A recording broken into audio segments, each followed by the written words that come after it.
उकल और उरैना कबीले के बाद लोग आए, रसूलुल्लाह सल्लल्लाहु अलैहि वसल्लम के हाथ के ऊपर इस्लाम को कबूल किया। चूंकि वह बद्दू थे तो आके जब मदीना में रहे तो उनके पेट खराब हो गए। ये भी 6 हिजरी के करीब का वाक़या है।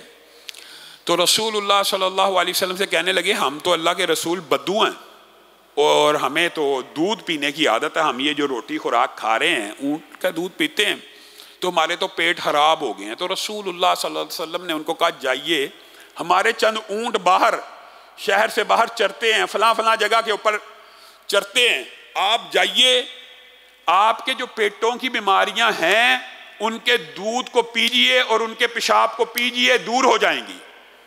अब ये जो हदीस है ये बुखारी शरीफ में, सुनन निसाई में, हदीस की मुतअद्दिद किताबों में, बुखारी शरीफ में सनद के ऊपर एतराज़ नहीं है, लेकिन यहाँ पे एक बात समझने की ज़रूरत है और दिल को खोल के तासुब के बगैर ये बात समझने की ज़रूरत है कि बाद लोगों ने वही रसूल को, रसूलुल्लाह की हदीस को, अल्लाह की वही को जो रसूलुल्लाह पे आती है इतना मामूली जाना है कि वो कहते हैं जो बात हमारी अकल में नहीं आए उसको हम मुस्तरद कर देंगे। ये कोई पैमाना नहीं है अकल, हर इंसान की अकल फ़र्क है, किसकी अकल में ना आए।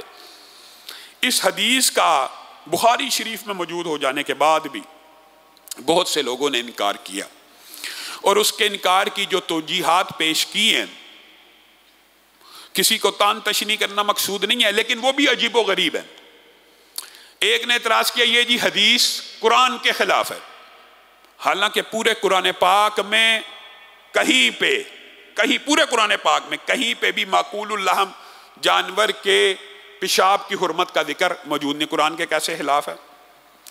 फिर बाद ने कहा कि ऊंट का जो पेशाब है वो नजस और खबीस है, नजस और खबीस की इजाजत रसूलुल्लाह कैसे दे सकते हैं, इसलिए इनकार कर दिया। फिर बाद लोगों ने तीसरा एतराज किया कि है तो नजस और खबीस, लेकिन चूंकि रसूलुल्लाह ने इजाजत दी थी खास एक लोगों को, इसलिए यहां पे इजाजत है।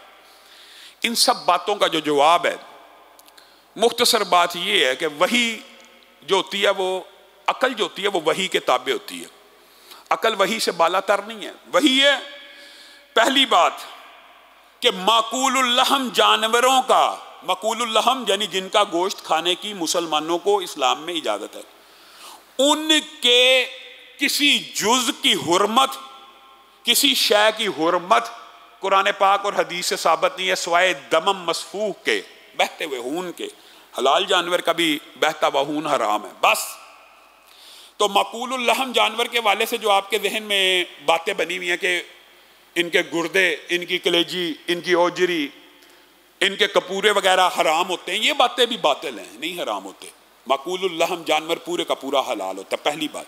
दूसरी बात कि माकूलुल लहम जानवर का जो बोलो बराज है, गंदगी है जो उसकी, वो खबीस और नजस किसी कुरान और सुन्नत की दलील से नहीं है, खबीस और नजस।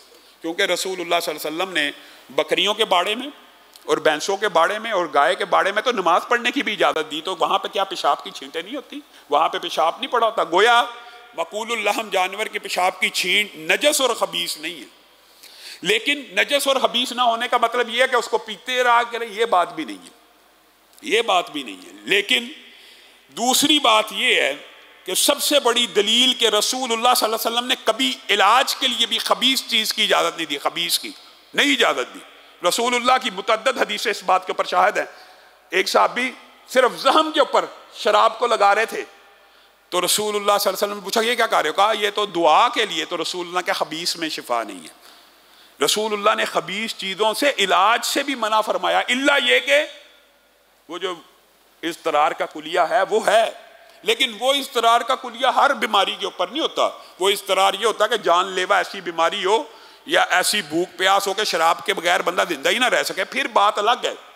तो गोया आम जख्म के ऊपर तो रसूलुल्लाह ने शराब का डिटोल के तौर के ऊपर यूज़ करना भी हराम किया, अल्कोहल के तौर के ऊपर यूज़ करना, बैरूनी इस्तेमाल हराम किया, फिर कहा खबीस चीज़ों में शिफा नहीं है। तो गोया रसूलुल्लाह ने किसी खबीस चीज़ की इजाज़त नहीं दी। हाँ ये बात ज़रूर है कि ये जो बोलो बरात होता है ये नापसंदीदा चीज़ है, तो रसूलुल्लाह ने इसका नाम लेके इनको हुक्म इसलिए दिया कि रसूलुल्लाह को वही के ज़रिए बताया गया कि इन बीमारियों का इलाज ऊंट के दूध और पेशाब में मौजूद है। बुनियादी तौर पे बात ये है, और ये बात ज़िमनी तौर पे आई है तो समझ लीजिए, आप हैरान रह जाएंगे। जदीद साइंस को छोड़िए, अपने तजर्बे और मुशाहदे की बात कीजिए। कैंसर की बहुत सी किस्में ऐसी हैं, खास तौर पे छाती का कैंसर, मैदे का कैंसर, जिगर का कैंसर, ये अपने तजर्बे और मुशाहदे से बयान कर रहा हूं। अगर कोई बंदा खाली पेट रह के सिर्फ ऊंटनी का दूध और पेशाब मिक्स करके सिर्फ कैंसर के इन अमराज में, जो ये कैंसर की बीमारियां जो मैदे की हैं, जिगर की हैं, पेट की हैं, सीने की हैं, कोई और खुराक इस्तेमाल ना करे, सिर्फ 40 दिन इस्तेमाल करे, ऐनी तजर्बा और मुशाहदा अल्लाह ताला उसे शिफा दे देते हैं। और ये बात रसूलुल्लाह सल्लल्लाहु अलैहि वसल्लम की हदीस से भी समझ आती है कि उनको अमराज पेट के लगे थे, मैदे के लगे थे, और उनके पेट में बीमारियां थी, जिसकी वजह से रसूलुल्लाह सल्लल्लाहु अलैहि वसल्लम ने उनको ऊंटनी के पेशाब पीने का हुक्म दिया।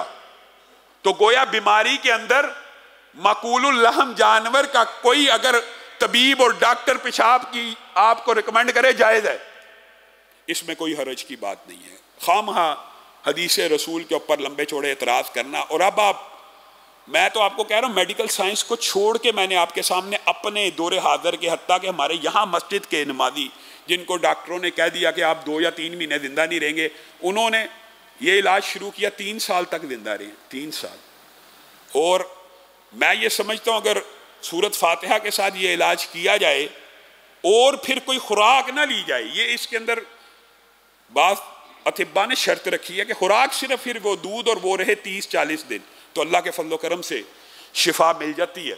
तो यहाँ पे जब रसूलुल्लाह सल्लल्लाहु अलैहि वसल्लम ने उकल और ओनीना के इन लोगों को कहा कि बाहर चले जाओ और ये काम करो, तो उन्होंने ये काम किया, वो तंदुरुस्त हो गए और उनके बदन बड़े तनोमंद हो गए। लेकिन अल्लाह का करना ऐसा हुआ, और उनकी अपनी जो ज़मीर थे वो जब वहाँ पे रहे बदवी इलाके में, उन्होंने देखा कि यार ये तो ऊँट रसूलुल्लाह सल्लल्लाहु अलैहि वसल्लम के चर रहे हैं और ये चरवाहा यसार अकेला ही है।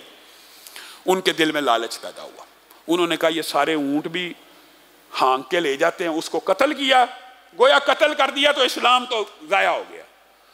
और आप समझे, उन्होंने मुर्तद होने का एक किस्म का ऐलान किया कि रसूलुल्लाह के चरवाहे को कत्ल कर दिया और उन ऊँटों को हाँक के लेके जाने लगे।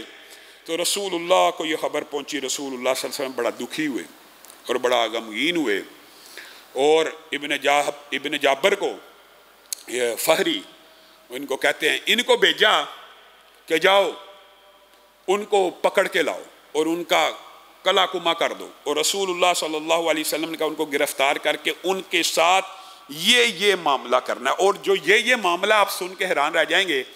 और ये बाज़ मुफस्सिरीन ने तो बाकायदा जो आयत मुहारबा है उसका इतलाक उकल और उरैना के कबीले के ऊपर भी किया कि ये जो रसूलुल्लाह सल्लल्लाहु अलैहि वसल्लम ने हुक्म दिया, अच्छा ये जो हुक्म है ना ये बड़ा सख्त था। और बाद लोगों ने ये लिखा है कि ये हुक्म इसलिए था कि चरवाहे के साथ उन्होंने ये अमल किया, लेकिन कुल्ली तौर के ऊपर भी ये बातें कुछ जायज़ हैं जो मुआशरे में मारूफ होती है कि नाजायज़ है। रसूलुल्लाह सल्लल्लाहु अलैहि वसल्लम ने इब्न जाबर फहरी को ये कहा कि आपने अगर उनको पकड़ लिया तो उनकी आंखों में गरम लोहे को ताप के उनकी आंखों में फेर देना और उनके हाथों को काट डालना और उनके पाँव को काट के उनको सहरा में भूख प्यास से मरने के लिए छोड़ देना। और यही आयत मुहारबा में ये आयत इन्नमा जज़ाउल्लज़ीना युहारिबूना की जो आयत है ये उसके अंदर यही बात मौजूद है कि उनके हाथों को काटा जाए, उनके पाँव को काटा जाए, उनको ज़मीन पे फेंक दिया जाए। अब यहाँ पे भी मुहद्दिसीन ने और फुकाहा ने बड़ी बातें लिखी हैं। खैर इब्न जाबर गए और उनको पकड़ा, उनकी आंखों में गर्म सलाइयों को फेरा, उनके हाथ पाँव काट दिए और उनको सहरा में दरिंदों के खुराक के लिए छोड़ दिया। यहाँ से एक बात साबित होती है कि वैसे अमूमी तौर पर आग का अज़ाब मखलूक को नहीं देना चाहिए, लेकिन किसासन दिया जा सकता है। मसलन उन्होंने चरवाहे के साथ ये अमल किया था तो उनको उसके बदले में वो अमल मिल जाए। बाद मुहद्दिसीन ने इसकी ये तौजीह पेश की है कि आग का अज़ाब उकल और उरैना के कबीले के लोगों को इसलिए दिया था कि चरवाहे के साथ उन्होंने ये किया तो रसूलुल्लाह सल्लल्लाहु अलैहि वसल्लम ने किसासन उनके साथ वही मामला किया।